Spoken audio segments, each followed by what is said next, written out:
ambayo tuko nayo, anaangalia neema ya Bwana ya kuzidi juu yangu.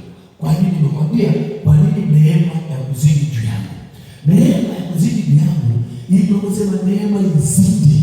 Maana yake nini? Mungu anataka atubadilishie aina ya maisha yetu tuliyonayo, iwe ni ya kiroho, iwe ni ya kimwili, iwe ni ya kifamilia, iwe ni ya kiuchumi. Kama mwaka jana ulikuwa na ibada za familia, hazi ibada za familia kwako. Una ibada ya familia, fanya ibada ya familia kwako. Kuna vitu unajaribu kuviweka kwenye timetable yako. Badilisha aina marafiki unao. Change.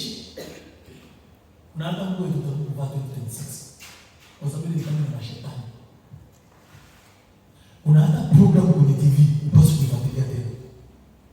Umeangalia kumbolele imeisha, umepata huko. Yaani sema mwaka wa kuangalia umechoka. Huu ni mwaka wangu wa kuangaliwa. Fundisha watu mapishi. Namna ya kupika wali wa chai.